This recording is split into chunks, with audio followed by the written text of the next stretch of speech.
नमस्कार, आप देख रहे हैं दी कंटाप। मैं हूं प्रफुल्ल। पत्रकारिता अब चाटुकारिता की चरम सीमा पे पहुंच गई है। यानी मीडिया नहीं बल्कि दलाली हो रही है। आपको खबरें नहीं बताई जा रही है बल्कि दलाली की जा रही है, चाटुकारिता की जा रही है। यानी पत्रकारों का काम अब चाटुकारों का काम हो गया है।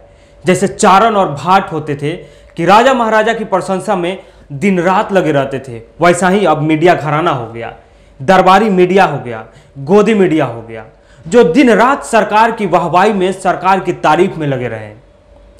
आज एक ट्विटर पे ट्रेंड चल रहा है, दैनिक जागरण दलाल है। यानी दैनिक जागरण दलाल क्यों है, उससे पहले बताने से पहले मैं आपको एक खबर, इस अखबार को दिखाऊंगा। थोड़ा गौर से देखिएगा अखबार को। मेरे हाथ में दैनिक जागरण पेपर है और दैनिक जागरण का ये पहला पृष्ठ है, यानी पहला पेज है। इस पे देखिए क्या लिखा है। योगी आदित्यनाथ का एक बड़ा सा तस्वीर है। उत्तर प्रदेश सकारात्मक बदलाव की ओर। उत्तर प्रदेश, उसी उत्तर प्रदेश की खबर है जहां पे लखीमपुर खीरी में एक मंत्री के बेटे का अहंकार देखिए, सत्ता के नशे में चूर मंत्री का अहंकार देखिए कि 8 किसानों के ऊपर गाड़ी चला दिया जाता है। किसानों को भड़काया जाता है कि वो कुछ करें और हमें मौका मिल जाए कि हम उनको कुचल दें, उनके आंदोलन को दबा दें। उसमें 8 किसानों की मौत हो गई है और मंत्री साहब गृह राज्य मंत्री हैं, उत्तर प्रदेश के लखीमपुर खीरी से सांसद है, उनका बेटा है आशीष, उस पर हत्या का आरोप है। उसी उत्तर प्रदेश की कहानी है और उसी उत्तर प्रदेश के मुखिया हैं, राम राज्य के मुखिया हैं योगी आदित्यनाथ। पहला पेज है। मैं पहले ही बता चुका हूं कि उत्तर प्रदेश सकारात्मक सोच, सकारात्मक बदलाव की ओर है। इस पे पूरा उत्तर प्रदेश सरकार का गुणगान किया गया है। आज उत्तर प्रदेश में कानून का राज्य है, वही कानून का राज्य जहां पे पुलिस के सामने किसानों को कुचल दिया जा रहा है। उसी उत्तर प्रदेश में कानून का राज है जहां पे आए दिन किसी महिला का बलात्कार किया जाता है, आए दिन किसी को मौत के घाट उतार दिया जाता है। उसी उत्तर प्रदेश में कानून का राज है जहां पे होटल में एक इंसान को मार मार के, यानी पीट पीट कर मौत के घाट उतार दिया जाता है। उसी उत्तर प्रदेश की कहानी है ये। उत्तर प्रदेश में कानून का राज है। सरकार भ्रष्टाचार से नहीं विकासवाद से चल रही है, भ्रष्टाचार से नहीं विकासवाद से चल रही है। फिर सवाल उठता है कि आखिर उत्तर प्रदेश के लोग, किसान आंदोलन क्यों कर रहे हैं? क्यों लखनऊ के चारबाग से लेके लखनऊ के गांधी मैदान तक लोग वहां पे आंदोलन कर रहे हैं? उत्तर प्रदेश, इसलिए उत्तर प्रदेश में योजनाओं का लाभ सीधा जनता को मिल रहा है। तो फिर किसान आंदोलन क्यों कर रहे हैं? फिर शिक्षक आंदोलन क्यों कर रहे हैं? फिर महिलाएं आंदोलन क्यों कर रही है? सवाल यह भी है। राज्य में नए नए उद्योग का निवेश हो रहा है, रोजगार के अवसर बढ़ रहे हैं, फिर बेरोजगारी चरम पे क्यों है? सवाल बनता है ना। यही है, फिर राज्य में सुरक्षा और सुशासन के वातावरण का सृजन हुआ है। आज प्रदेश में महिलाओं सहित समाज के सभी लोग सुरक्षित हैं, महसूस कर रहे हैं विगत 4.5 वर्षों में। यह उत्तर प्रदेश की बात है। मैं इस खबर को बताने की जरूरत नहीं समझता हूं, बस ये आपको सिर्फ रूबरू करा रहा हूं दैनिक जागरण का रवैये से। चलिए अगला पेज, आपको अगले पृष्ठ पे ले चलते हैं। इस पे भी वही है, साकार होते सपने।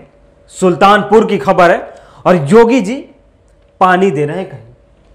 उसके बाद में इस पे भी पूरा का पूरा गुणगान किया गया है। उसके बाद आते हैं, जिस खबर की बात कर रहा था मैं, उस खबर पे आता हूं मैं। उत्तर प्रदेश की खबर, और क्यों चल रहा है कि दैनिक जागरण दलाल है, सरकार का दलाल है। यह खबर थोड़ा गौर से देखिए, स्क्रीन पे आपको दिखा रहा हूं। उत्तर प्रदेश के लखीमपुर खीरी में उपद्रव, 8 की मौत, किसान नहीं यानी, और सबसे बड़ा जी न्यूज का है, भारत का सबसे विश्वसनीय हिंदी न्यूज चैनल जी न्यूज। अब सोचिए, उत्तर प्रदेश के लखीमपुर खीरी में उपद्रव हो गया, 8 की मौत हो गई, हादसे में 4 किसान की जान गई, उपद्रवियों ने 4 भाजपा समर्थकों को मार डाला, आगजनी की। यह खबर है, यह दैनिक जागरण पेपर है। और दूसरी खबर भी यहीं पे बता दूं आपको, शाहरुख खान का बेटा आर्यन ड्रग्स पार्टी में गिरफ्तार। अडानी का, आपको मुंद्रा पोर्ट याद होगा, 300 किलोग्राम ड्रग्स पकड़ाया था, 21,000 करोड़ रुपए उसका दाम आका गया था।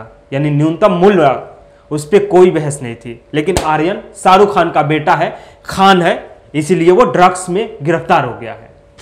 खैर, मेन मुद्दे पे आते हैं। ये रहा आपका दैनिक जागरण पेपर। अब सोचिए इनकी मानसिकता कैसी है। सरकार को बचाने के लिए गुलामी में इस कदर नतमस्तक है कि किसानों को उपद्रवी बता रहे हैं।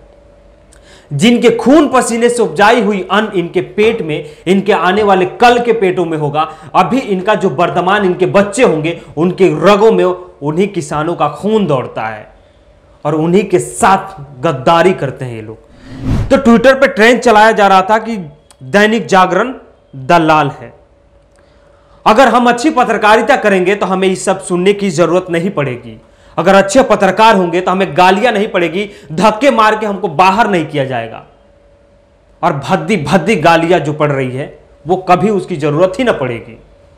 खैर, आते हैं ट्विटर पर क्या क्या लोग लिख रहे हैं।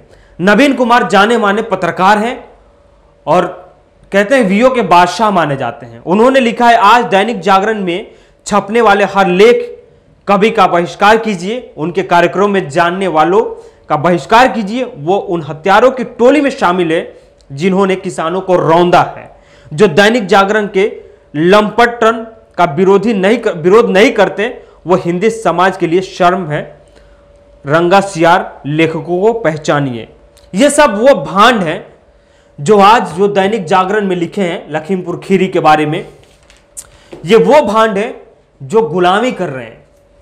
और इन भांडों को वाकई में हिंदी जगत के जितने जाने माने लेखक अपने आप को समझते हैं और कवि समझते हैं, उनको इनका विरोध करना चाहिए। इनको किसी कार्यक्रम में नहीं बुलाना चाहिए, क्योंकि ये हिंदी पत्रकारिता नहीं बल्कि हिंदी भाषा पे भी ये काला धब्बा है।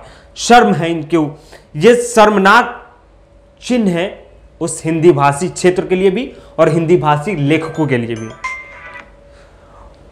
उसके बाद आते हैं प्रकाश पैरोडी नाम से लिखा गया है, लखीमपुर खीरी कांड में मरने वालों की संख्या 10 हुई। यही तो रामराज्य है जिसका ढिंढोरा 2014 से पीटा जा रहा था। ऐसे ही रामराज्य नहीं बनता। दैनिक जागरण दलाल है। उसके बाद विनोद कापरी लिखते हैं, दैनिक जागरण को अपना नाम बदलकर दैनिक भांड कर लेना चाहिए, क्योंकि दैनिक जागरण का ये जो हेडलाइन है। उसके बाद हंसराज मीना लिखते हैं, छपकर बिकते थे जो अखबार कभी, वो आज बिक कर छपते हैं। यानी पहले अखबार छपकर आते हैं लेकिन आजकल बिक कर छपते हैं। यानी पहले दलाली का टैग लगता है, उसके बाद खबर बताई जाती है। उसके बाद आते हैं वेद प्रकाश, आजाद भारत का गुलाम मीडिया। दैनिक जागरण अमर उजाला का फोटो शेयर किया है और उसके बाद उन्होंने शेयर किया है। उसके बाद में एक और पेपर उसी में टैग किया जा रहा था कि पूरे शहर का गला घोट रखा है, अब अंदर आकर प्रदर्शन करना चाहते हो। ये जंतर मंतर पर किसानों ने प्रदर्शन करने की अनुमति मांगी। उसके बाद माननीय कोर्ट का ये कहना है कि पूरे शहर का गला घोट रखा है और सरकार ने किसानों का गला घोट रहा है, वो सुप्रीम कोर्ट को दिखाई नहीं दे रहा है, क्योंकि सरकार का रवैया ठीक है, किसानों का रवैया गलत है। खैर, आगे बढ़ते हैं। उसके बाद आते हैं उसी उत्तर प्रदेश, उसी लखीमपुर खीरी की फोटो शेयर करके और कैसे कैसे वहां पे घटनाएं घटित होती है इस तरीके से दिखाया गया है। तो ये उत्तर प्रदेश सरकार कहें या उत्तर प्रदेश की कानून व्यवस्था कहें या भारतीय सरकार का जो तंत्र चलाने का या शासन चलाने का प्रणाली कहें, जो भी आप समझे। खैर, उत्तर प्रदेश की ये कहानी थी और दैनिक जागरण पेपर ने जो किया था वो शर्मनाक है, पत्रकारिता के नाम पे धब्बा है। खैर, अगर आपको भी अगर लगता हो कि कैसी पत्रकारिता होनी चाहिए, कैसी खबरें आप तक आनी चाहिए, जरूर बताइएगा। अगर हमारे चैनल को देख रहे हैं तो लाइक कीजिए, शेयर कीजिए, सब्सक्राइब कीजिए।